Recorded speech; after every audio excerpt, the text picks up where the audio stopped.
어머니, 제발 살려주세요.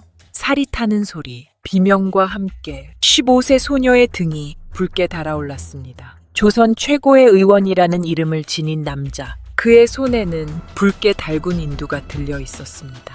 1130년 7월 한양 북촌의 고위 관직자 좌의정 김제로의 저택에서 끔찍한 비명이 울려 퍼졌습니다. 망 안엔 피스물과 연기, 그리고 지지직 타는 살 냄새가 뒤섞여 있었습니다. 주먹만 한 종기가 부풀어 오른 소녀의 등에 인두가 닿는 순간 고름이 터지고 기름이 튀었습니다. 하인 다섯이 소녀의 팔다리를 붙잡았지만 그녀는 고통에 온몸을 뒤틀며 소리를 질렀습니다. 와, 의식이 아득해지기 시작했습니다. 그 광경을 지켜보던 좌의정 김제로, 조선 조정의 최고 관료였지만 이 순간만큼은 그저 무력한 아버지일 뿐이었습니다. 그의 딸은 사흘 내로 죽을 수 있는 상태였습니다. 5초만 견디십시오. 이 고름을 빼지 않으면 온몸으로 퍼집니다. 허임, 조선 최고의 내의원 치미가 악물린이로 명령했습니다. 인두는 고통을 위해 존재하는 도구가 아니었습니다. 그 시대엔 이것만이 살릴 수 있는 유일한 수단이었습니다. 지금입니다. 짜내십시오. 인두가 떨어지고 보조의원이 종기 주변을 눌렀습니다. 주르륵 노란 고름이 쏟아져 나왔습니다. 악취가 방 안을 가득 채우고 하인 중 하나가 구역질을 했습니다. 손수건으로 코를 막아도 냄새는 가시지 않았습니다. 그러나 이건 끝이 아니었습니다. 다시 인두를 달구십시오. 고름을 짜낸 상처는 다시 한번 태워야 했습니다. 감염을 막는 유일한 방법이었죠. 소독약도 항생제도 없던 시대, 열로 살을 지져 피부를 닫아야 균이 더 이상 들어오지 않았습니다. 지지직, 두 번째 인두가 상처에 닿았을 때 소녀는 반응하지 않았습니다. 완전히 기절한 상태. 어쩌면 다행이었는지도 모릅니다. 그 고통을 견딜 수는 없었을 테니까요. 수술은 총 30분간 진행되었습니다. 지옥 같은 시간. 허임은 땀으로 젖은 옷을 벗어던지고 상처 위에 동의보감에 기록된 생기산 약을 바르며 속으로 중얼거렸습니다. 이제 하늘에 맡기는 수밖에. 56세의 허임, 의원이 된 지 31년째 수많은 수술을 해왔지만 매번 손이 떨렸습니다. 살이 타는 냄새, 피부가 찢어지는 소리, 환자의 비명은 매번 그의 꿈속을 흔들었습니다. 나는 의원인가 아니면 고문관인가, 그는 늘 자문했습니다. 하지만 잔혹하더라도 이 방법만이 사람을 살릴 수 있었기에 오늘도 다시 인두를 들 수밖에 없었습니다. 과연 이 소녀는 살아남을 수 있을까요? 그리고 허임은 어떻게 이런 치료법을 익히게 되었을까요? 그의 기억은 다시 31년 전 처음 의원이 되었던 그날로 향하고 있었습니다. 눈앞이 붉게 물들고 있었다. 허임은 그 냄새를 잊을 수 없었다. 쇠톱으로 뼈를 자르는 소리, 피가 바닥으로 뚝뚝 떨어지는 소리, 그리고 환자의 비명이 아니라 죽은 듯한 정적. 16세의 허임은 내의원 입학을 꿈꾸는 의관 견습생이었다. 그날 그는 아버지를 따라 처음으로 시술 현장에 들어섰다. 한 사내가 다리 전체를 붕대로 감싼 채 눕혀져 있었고 종기와 괴사가 무릎 아래를 완전히 뒤덮고 있었다. 더 두면 썩은 피가 온몸에 돌게 된다. 아버지는 말했다. 살리려면 잘라야 한다. 소년 허임은 아무 말도 하지 못한 채 가만히 손을 움켜쥐고 있었다. 건 쇠톱이 들어갔다. 첫 칼질은 살을 갈랐고 두 번째는 노출된 뼈를 향해 이어졌다. 환자의 절규, 피는 뿜어졌고 허임의 옷자락에도 붉은 얼룩이 번졌다. 침착하게 출혈 막아라! 아버지의 외침에도 불구하고 허임은 멍한 눈으로 톱질이 끝나기를 기다릴 뿐이었다. 너무도 선명한 살점의 냄새, 골수의 냄새, 그리고 죽음의 냄새. 소년에게는 너무도 잔혹한 의학의 첫 수업이었다. 수술이 끝나고 잘려나간 다리는 천으로 감싸 바로 묻었다. 환자는 의식을 잃은 채 누워 있었고 허임은 방 밖으로 달려나가 허공에 구토했다. 그날 밤 그는 잠을 이루지 못했다. 눈을 감으면 잘려나간 다리, 떨리는 손, 그리고 환자의 얼굴이 머릿속을 가득 채웠다. 이게 정말 사람을 살리는 일인가요? 허임은 아버지에게 물었다. 왜 이렇게까지 해야 하죠? 그러자 아버지는 잠시 눈을 감았다가 조용히 말했다. 의원이란 죽음의 손끝에서 생명을 붙잡아 끌어올리는 자다. 피를 보지 않겠다면 그만두는 게 좋을 것이다. 그 말은 차가웠지만 진심이었다. 의원이 된다는 것, 그건 단지 약을 짓고 침을 놓는 일이 아니었다. 고통을 직면하고 그 고통을 견디게 만들고 그 안에서 다시 생명을 일으키는 일. 허임은 그날 이후로 거울을 보며 자신의 손을 바라보곤 했다. 이 손으로 사람을 살릴 수 있을까? 시간이 흐르며 그의 손끝은 더 정교해졌고 그의 마음은 더 단단해졌다. 그는 다짐했다. 누구보다 차갑게, 그러나 누구보다 깊이 사람을 살리는 손이 되겠다. 그리고 수년 후 허임은 마침내 내의원에 입직하게 된다. 그의 이름은 곧 치미의 대명사가 되었고 왕조차도 그의 손을 믿게 되었다. 하지만 그의 앞엔 더 크고 잔혹한 수술이 기다리고 있었으니 조선 선조 32년 허임은 마침내 내의원에 입직하게 됩니다. 젊고 패기 넘치고 그 어떤 수술도 두려워하지 않던 청년 의원. 그의 명성은 이미 한양 밖까지 퍼져 있었고 사람들은 침 한 방이면 살린다는 소문을 믿고 줄을 서기까지 했습니다. 하지만 내의원이 된다는 건 단순한 영광이 아니었습니다. 그곳은 왕의 몸을 지키는 마지막 방패, 단 하나의 실수도 곧 목숨으로 이어지는 곳이었습니다. 입직 첫날, 허임에게 주어진 임무는 의외로 단순했습니다. 오늘 밤 전하께서 속을 불편해하신다. 온열침을 놓아드릴 준비를 하라. 허임은 몸을 씻고 손톱을 다듬고 침을 정성껏 준비한 뒤 고요한 궁 안으로 들어섰습니다. 그리고 드디어 마주한 왕. 선조는 피곤에 찌든 얼굴로 조용히 말했습니다. 젊은 의원이로군. 소문은 들었네. 허임은 두 손을 가지런히 모으고 낮은 목소리로 답했습니다. 전하의 몸은 천하보다 소중하오니 성심을 다하겠습니다. 그 순간 침 한 방이 왕의 복부 옆으로 천천히 들어갔습니다. 손끝으로 느껴라. 피부 아래 떨림, 기혈의 흐름. 그는 아버지에게 배운 수많은 감각을 모두 집중시켰습니다. 선조의 얼굴은 조금씩 편안해졌고 숨결이 고르게 바뀌었습니다. 그 장면을 지켜보던 다른 어이들은 속으로 놀라움을 감추지 못했습니다. 저 젊은이 단 한 번의 침으로 왕의 통증을 가라앉히다니. 그날 이후 허임은 정식으로 궁중 침술 담당 의관이 되었습니다. 그가 맡은 환자들은 왕족은 물론 중전, 세자, 상궁들까지 다양했습니다. 하지만 가장 두려운 건 왕실 여인의 질병이었습니다. 그 중에서도 그를 기다리고 있던 운명적인 순간, 숙빈 최 씨의 출산. 그녀는 왕의 총애를 받는 빈이었고 이 아이가 태어나지 못한다면 그 누구도 살아남을 수 없었습니다. 허임은 그 출산 자리에 불려갔습니다. 진통이 시작된 지 이미 사흘입니다. 맥이 약해지고 피가 멈추지 않습니다. 수많은 의원들이 손을 들었고 허임은 조용히 그녀의 맥을 짚었습니다. 하복부와 음문 사이 혈맥이 막혀 있습니다. 침으로 길을 열어야 합니다. 하지만 그건 위험해요. 산모가 견딜 수 없을지도 몰라요. 허임은 침 하나를 들고 숙빈의 몸을 향해 손을 뻗었습니다. 살리고 싶다면 지금입니다. 숨을 죽인 공간 속에서 침이 꽂혔고 잠시 후 숙빈은 비명을 지르며 몸을 뒤틀었습니다.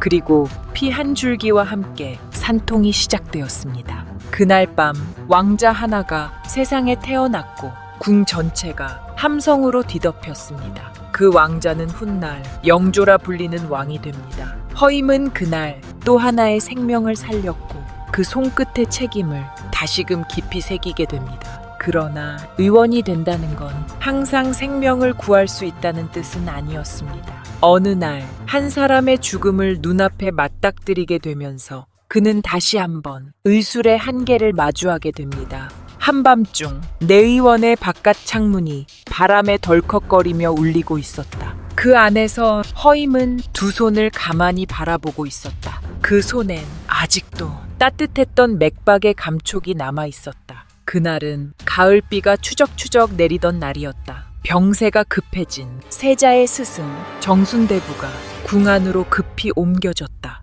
고열, 호흡 곤란, 그리고 토혈. 누가 봐도 급성 폐렴이었지만 그 당시엔 그 병의 원인조차 알 수 없었다. 기침이 밤새 멎질 않습니다. 가래에 피가 섞입니다. 허임은 차가운 맥박을 짚으며 심각한 표정을 감추지 못했다. 약을 써보았지만 반응이 없소. 침으로 살릴 수 있겠소. 그는 고개를 끄덕였지만 속으로는 확신이 없었다.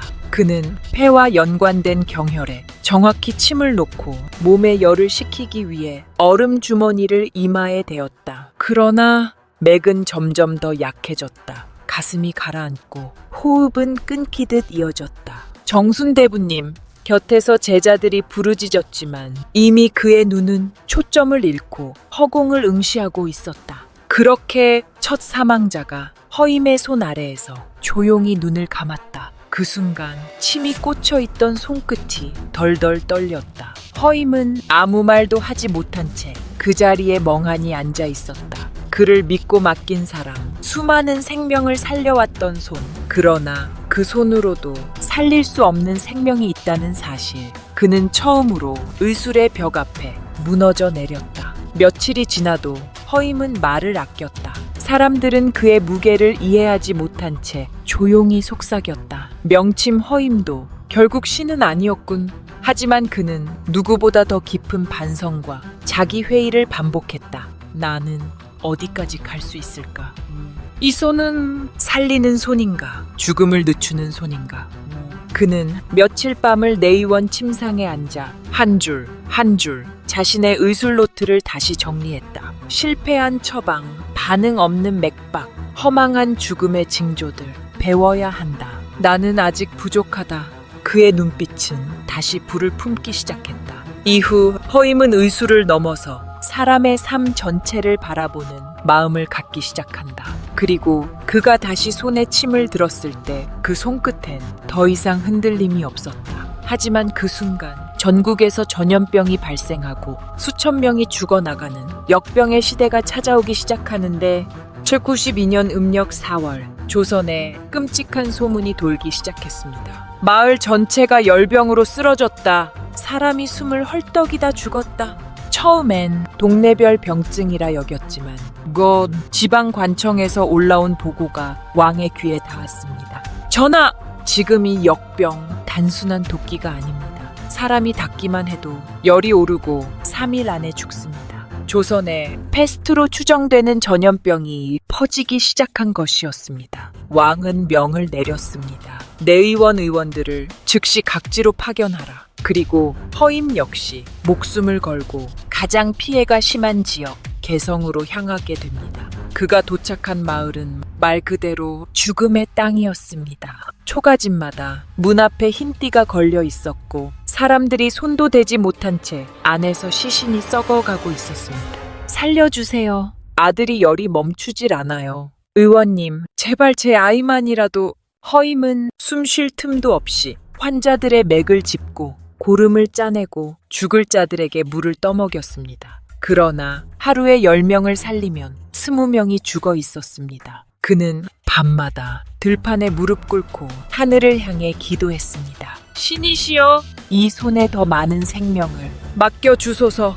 하지만 병은 의술보다 빠르게 퍼졌고 그의 약은 차갑게 식어갔습니다. 어느 날 밤 허임은 한 노파를 부축하며 이야기했습니다. 할머니, 힘드시죠?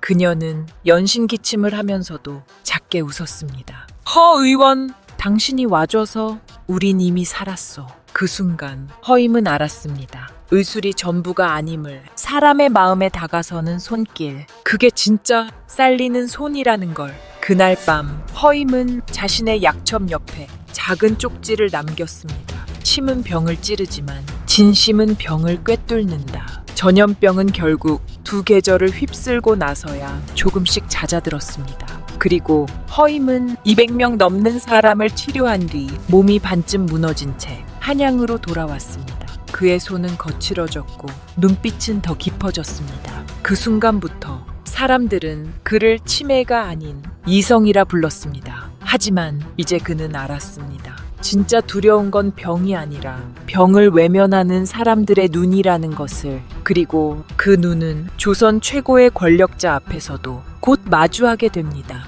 해가 뜨기도 전 허임은 내의원에서 조용히 불려 나왔습니다. 그를 기다리던 건 궁녀 하나와 단단히 봉인된 작은 옹기단지 하나였습니다. 지금부터 보는 것도 말하는 것도 기록에 남기지 마십시오. 궁녀는 엄숙한 표정으로 말했습니다. 이건 전하의 오늘 아침 대변입니다. 허임은 그제야 깨달았습니다. 오늘 자신이 해야 할 일은 침도 약도 아니었습니다. 단지 왕의 배설물을 들여다보는 것이었습니다. 조선시대 왕의 건강은 곧 나라의 안위와 직결되었습니다. 왕의 맥을 잡는 것만큼이나 왕의 대변 상태는 매우 중요한 판단 기준이었습니다. 색, 점도, 냄새, 수분, 그리고 양, 이 모든 것이 왕의 오장육부 상태를 말해주었고 잘못된 판단 하나는 곧 왕실의 혼란으로 이어질 수 있었습니다. 전하께선 요 며칠 식욕이 없으시다 하셨습니다. 지난밤에 찬 음식도 드셨고요. 궁녀의 말에 허임은 조심스럽게 단지를 열었습니다. 짙은 색, 끈적한 점액, 그리고 미묘하게 신냄새. 그는 손에 쥔 나무 막대로 천천히 질감을 확인했습니다. 비장과 위장이 함께 약화되어 있습니다. 음식 흡수가 제대로 되지 않고 수분 배출도 불균형입니다. 그는 짧게 진단을 내렸고 그 말은 곧바로 왕에게 보고되었습니다. 이처럼 왕의 대변은 누구도 함부로 말하거나 기록할 수 없는 철저한 국가 기밀이었습니다. 만약 왕기 설사를 했다는 소문이라도 퍼지면 바깥에선 왕권이 약해졌다는 해석이 돌았고 곧바로 전국이 흔들릴 수도 있었습니다. 그래서 내의원 어이들은 왕의 대소변까지 숨을 죽이며 살폈고 그 분석 결과는 왕의 안색보다도 먼저 궁중을 움직였습니다. 허임은 그날도 평소처럼 그 어떤 감정도 담지 않은 채 손을 씻고 보고서를 작성했습니다. 왕의 위장은 약하나 위독하진 않다. 소량의 삼황환과 연두죽을 처방할 것. 그리고 그는 생각했습니다. 한 사람의 똥이 이 나라의 기둥이 될 수도 있다니. 그러나 그만큼 그 한 사람의 생명이 천만 백성의 안위와 연결되어 있기에 그 배설물조차 그저 찌꺼기가 아니었던 것입니다. 의술이란 때론 체면을 버리고 생명을 위해 가장 낮은 곳까지 손을 내미는 것. 허임은 그날 이후로 대변 관찰 보고서를 가장 성실히 쓰는 어이가 되었습니다. 그는 대변에서 조선의 병을 읽었고 소변에서 백성의 고통을 느꼈습니다. 그러나 그 무렵 한 가지 더 큰 위기가 왕의 몸을 덮쳐오기 시작합니다. 왕의 배가 점점 붓기 시작하고 밤이면 통증에 몸을 뒤척인다는 보고, 어쩌면 이번에는 단순한 소화불량이 아닌 왕의 생명을 위협할 진짜 병일지도 모른다는 불안, 그리고 허임은 그 진단을 맡게 되며 생애 가장 위험한 왕을 향한 수술을 결심하게 됩니다. 한밤중 내의원의 비상이 걸렸습니다. 전하께서 배를 움켜쥐고 고통을 호소하십니다. 왕의 침소는 고요했지만 그 안에선 치명적인 고통이 흘러넘치고 있었습니다. 하하, 창자가 뒤틀리는 듯하구나. 선조는 이마에 식은땀을 흘리며 몸을 웅크리고 있었습니다. 침을 든 어이들은 차례로 맥을 짚었지만 모두 고개를 숙일 뿐이었습니다. 진맥이 흐르지 않습니다. 약을 써도 반응이 없고 그 순간 왕의 눈이 허임을 향했습니다. 제인, 허임이라 하지 이 고통 자네 손으로 끝낼 수 있겠는가? 허임은 숨을 깊게 들이마시고 천천히 고개를 끄덕였습니다. 전하의 배를 열지 않고 내릴 방법이 있습니다. 그는 왕의 복부를 짚었습니다. 창자 내부의 열기, 멈춘 기운, 막힌 혈류, 이는 단순한 복통이 아닙니다. 장의 기운이 위로 솟아 간담을 누르고 있습니다. 지금 놓지 않으면 해가 뜨기 전에 위험합니다. 궁중의학서에도 기록되지 않은 아주 드문 패턴. 허임은 자신이 수년간 개발한 비전의 혈자리에 침을 놓기로 결심했습니다. 이 침은 왕의 기혈을 역류시킬 수도 있습니다. 하지만 성공한다면 고통은 즉시 먹게 됩니다. 궁 안은 정적에 잠겼고 모든 시선이 그의 손끝을 향했습니다. 침 한 자루, 그 끝은 왕의 명을 건 한계선 위에 있었습니다. 시작하겠습니다. 허임은 왕의 복부 오른쪽 천추혈 아래로 천천히 침을 넣었습니다. 심장이 뛰고 혈맥이 뒤흔들리는 순간 왕의 입에서 숨이 터졌고 그 몸이 천천히 펴졌습니다. 왕의 손이 배를 짚더니 고개를 들어 말했습니다. 고통이 사라졌도다. 그 말을 들은 순간 국내엔 숨죽인 탄성이 퍼졌고 어이들 중 몇은 그 자리에 무릎을 꿇었습니다. 그날 밤 왕은 온전한 잠에 들었고 조선은 하룻밤 더 안정을 이어갈 수 있었습니다. 허임은 그 침 한 방으로 왕을 살렸고 자신의 명예보다 더 무거운 책임을 짊어지게 되었습니다. 하지만 이 일은 궁 안에선 극비로 처리되었습니다. 왕이 아팠다는 사실조차 바깥에 알려져선 안 되었기 때문입니다. 허임의 이름도 공식 기록에 오르지 않았습니다. 단지 궁 안에서는 속삭임으로만 회자되었죠. 그를 살린 이는 허임이라더라. 그리고 바로 다음 날 그에게 내려진 칙서는 의외의 것이었습니다. 허임을 지방으로 파견하라. 후각의 민심을 살피게 하라. 왕을 살린 공로는 곧 유배에 가까운 외곽 파견으로 이어졌습니다. 허임은 조용히 짐을 챙기며 말했습니다. 살렸기에 보이지 않아야 하는 것이지요. 그는 그렇게 다시 백성들 속으로 돌아가 더 많은 병자를 치료하게 됩니다. 하지만 그의 마음속엔 항상 그날 밤 왕의 복부에 꽂은 침 한 자루의 떨림이 지워지지 않았습니다. 그 침은 단순한 의술이 아니었습니다. 그건 조선을 지탱하는 보이지 않는 손끝이었습니다. 궁을 떠나던 날 허임은 무거운 침통을 들고 북촌 골목길을 걸었습니다. 그는 화려한 옷 대신 누더기 옷을 걸쳤고 곁팻말 대신 지팡이 하나만이 길을 인도해주고 있었습니다. 어디로 가든 그는 더 이상 전하의 의원이 아니었습니다. 그를 처음 맞이한 마을은 강원도 깊은 산골, 농사도 되지 않는 험한 땅이었고 사람들은 병에 걸려도 의원을 부를 수 없었습니다. 이리 좀 와보시오. 애가 며칠째 열이 안 떨어져요. 할머니가 기침을 계속 하십니다. 허임은 집집마다 찾아다니며 맥을 짚고 침을 놓고 약초를 다렸습니다. 아이의 이마에 손을 얹고 노인의 등을 두드리며 그는 말했습니다. 당신은 왕처럼 소중한 분입니다. 사람들은 의심했지만 곧 그를 믿게 되었습니다. 진짜 침은 조용히 아픔을 꿰뚫었고 그의 약은 마음을 어루만졌습니다. 그리고 그를 따르는 사람들이 생겼습니다.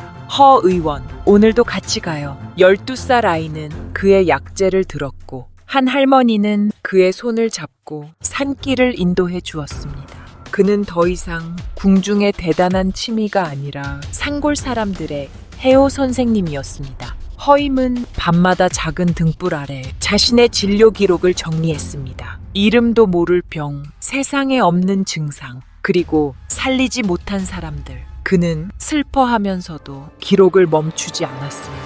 이 기록은 언젠가 또 다른 생명을 살릴 수 있다. 그의 의술은 더 겸손해졌고 더 넓어졌습니다. 그가 머문 곳엔 병이 줄어들었고 사람들 얼굴엔 미소가 퍼졌습니다. 그는 이제야 깨달았습니다. 왕을 살리는 것보다 백성을 지키는 것이 더 어렵고 더 위대한 일이라는 걸.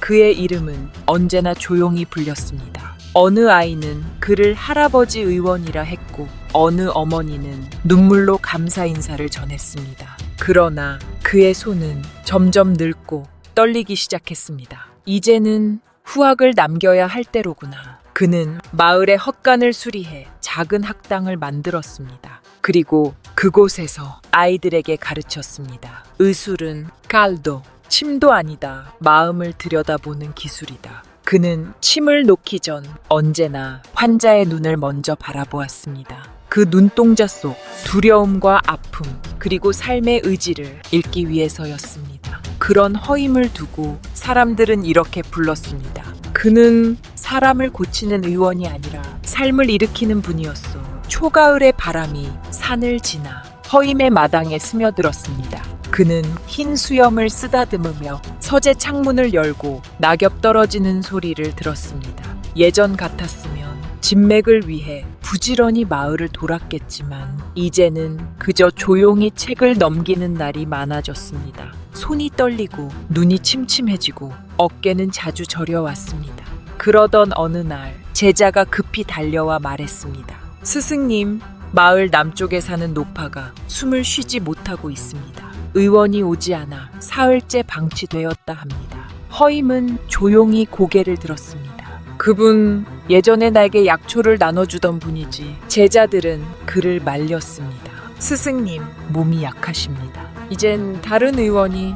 하지만 허임은 천천히 오래된 침통을 들었습니다. 이 침은 그분을 위해 남겨뒀단다. 허임은 지팡이에 몸을 맡기고 산길을 걸었습니다. 몇 번을 숨 고르며 몇 번을 넘어지듯 비틀거리며 마침내 초가집 앞에 도착했습니다. 노파는 숨을 가쁘게 몰아쉬며 의식을 잃기 직전이었습니다. 허임은 그녀의 손을 잡고 맥을 짚었습니다. 신맥이 끊기려 하는구나. 기운을 일으켜야 한다. 그는 마지막 침 하나를 꺼냈습니다. 작고 낡은 침, 수백 명의 생명을 살렸던 그 손끝의 기억이 담긴 도구. 침은 노파의 단전에 아주 천천히 조용히 들어갔습니다. 그 순간 노파의 눈썹이 미세하게 움직였고 가늘게 이어지던 숨결이 조금씩 고르게 변했습니다. 곁에 있던 손주가 조용히 외쳤습니다. 할머니가 살아나셨어요.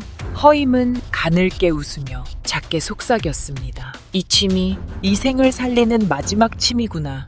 그날 밤 허임은 서재에 앉아 오랜만에 일기를 적었습니다. 의술은 사람을 고치는 도구가 아니다. 사람을 이해하고 그 마음을 건네는 다리이다. 그리고 그는 침통을 닫아 책장 가장 깊은 곳에 넣었습니다. 이제 다시는 그 침을 꺼내지 않을 거라는 듯이. 며칠 뒤 허임은 고요히 숨을 거두었습니다. 아무도 모르게 작은 등불 아래 책을 펼쳐든 채, 눈을 감은 채로 말이죠. 그의 마지막 얼굴은 고요했고 따뜻했고 모든 고통을 내려놓은 한 사람의 의원의 모습이었습니다. 그가 떠난 뒤 마을엔 이상한 고요가 감돌았습니다. 침 놓는 손길, 양냄새, 따뜻한 목소리가 사라지자 사람들은 깨달았습니다.